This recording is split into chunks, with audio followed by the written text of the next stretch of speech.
जय श्री कृष्ण जी। राधे राधे। आप सबको मेरा ढेर सारा राम राम और प्यार भरा नमस्कार। आज मैं आपको आषाढ़ मास कृष्ण पक्ष की एकादशी व्रत कथा सुना रही हूँ। इस एकादशी का नाम योगिनी एकादशी है तथा इसे सजला एकादशी भी कहते हैं। ऐसा कहा जाता है कि ज्येष्ठ मास शुक्ल पक्ष एकादशी यानी निर्जला एकादशी का व्रत करने के बाद आषाढ़ मास कृष्ण पक्ष की जो एकादशी आती है, जो योगिनी एकादशी के नाम से जानी जाती है, उसका व्रत करना जरूरी है, क्योंकि इस एकादशी को निर्जला एकादशी की बहन माना गया है तथा इसे सजला एकादशी के नाम से भी जाना जाता है। अतः आप बड़े प्रेम, श्रद्धा और आदर भाव से एकादशी व्रत कथा सुने। बोलिए विष्णु भगवान की जय, एकादशी मैया की जय। धर्मराज युधिष्ठिर कहने लगे, हे महाराज, मैंने ज्येष्ठ मास शुक्ल पक्ष एकादशी के व्रत का महात्म्य सुना। अब आप कृपा करके आषाढ़ मास कृष्ण पक्ष एकादशी की कथा का वर्णन कीजिए। इस एकादशी का क्या नाम है तथा इसका महात्म्य क्या है, सो सब कृपा करके वर्णन कीजिए। श्री कृष्ण जी कहने लगे, हे राजन, आषाढ़ मास कृष्ण पक्ष एकादशी का नाम योगिनी एकादशी है। इसके व्रत से समस्त पाप नष्ट हो जाते हैं। यह एकादशी इस लोक में भोग और परलोक में मुक्ति देने वाली है। यह तीनों लोकों से प्रसिद्ध है। मैं तुमसे पुराणों में वर्णन की हुई कथा कहता हूँ, सो तुम ध्यान पूर्वक सुनो। स्वर्ग धाम की अलकापुरी नामक नगरी में कुबेर नाम का धनाढ्य राजा रहता था। वह भगवान शिव का परम भक्त था और प्रतिदिन भगवान शिव की पूजा किया करता था। हेम नाम का एक माली था जो पूजन के लिए उसके यहाँ फूल यानी कि पुष्प लाया करता था। उस हेम माली की विशालक्षी नाम की अत्यंत सुंदर स्त्री थी।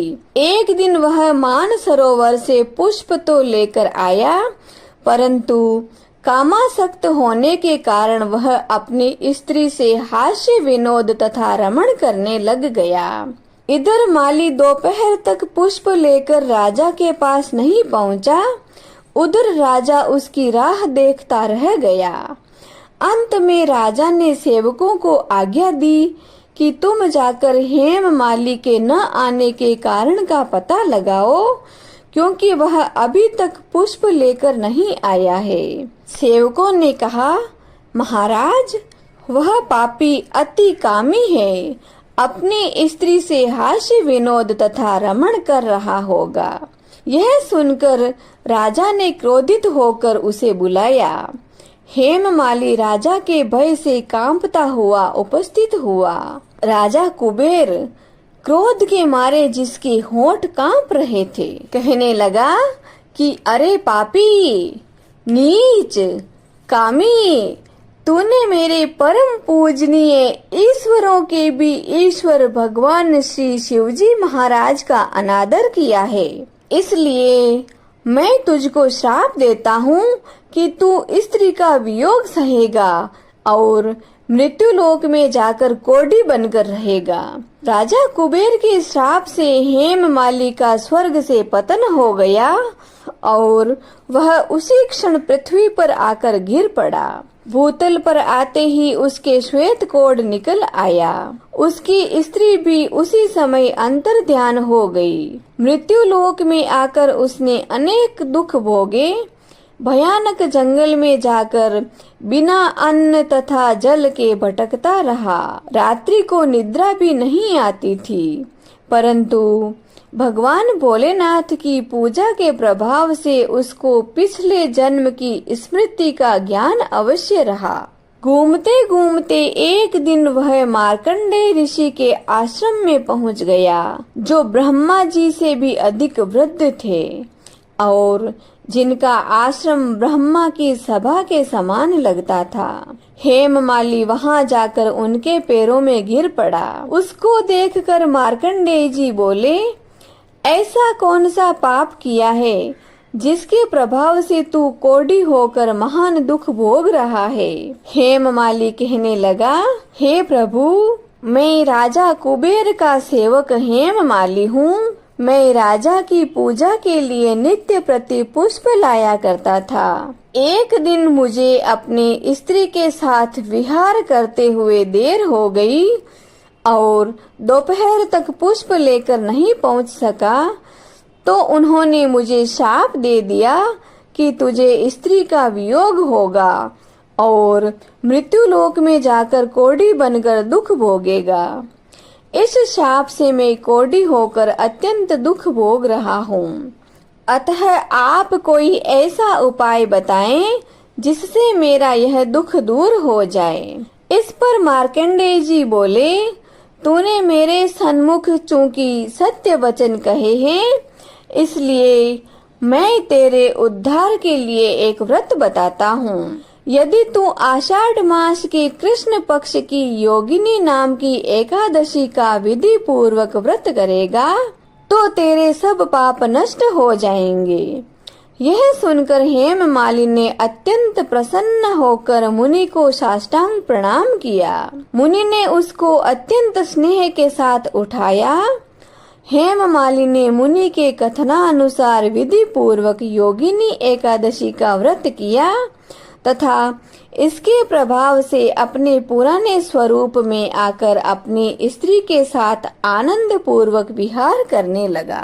हे राजन, यह योगिनी एकादशी का व्रत 88,000 ब्राह्मणों को भोजन कराने के बराबर फल देता है। इसके व्रत से समस्त पाप दूर हो जाते हैं और अंत में स्वर्ग की प्राप्ति होती है। बोलो श्री विष्णु भगवान की जय। एकादशी मैया की जय। अब हम जगत के पालनहार प्रभु की आरती करते हैं। हरि ओम। शांताकारं भुजगशयनं पद्मनाभं सुरेशं विश्वाधारं गगनसदृशं मेघवर्णं शुभांगं लक्ष्मीकान्तं कमलनयनं योगिभिर्ध्यानगम्यं वन्दे विष्णु भवभयहरं सर्वलोकैकनाथम्। ओम जय जगदीश हरे स्वामी, जय जगदीश हरे। भक्त जनों के संकट, दास जनों के संकट क्षण में दूर करे। ओम जय जगदीश हरे। जो ध्यावे फल पावे, दुख बिन से मन का। ओ प्रभु दुख बिन से मन का। सुख संपत्ति घरे आवे, सुख संपत्ति घरे आवे। कष्ट मिटे तन का। ओम जय जगदीश हरे। मात पिता तुम मेरे, शरण गहूँ किसे की। ओ स्वामी शरण गहूँ किसे की। तुम बिन और न दूजा, आप बिन और न दूजा। मैं आस करूं जिसे की। ओम जय जगदीश हरे। तुम पूर्ण परमात्मा तुम अंतर्यामी, ओ प्रभु तुम अंतर्यामी।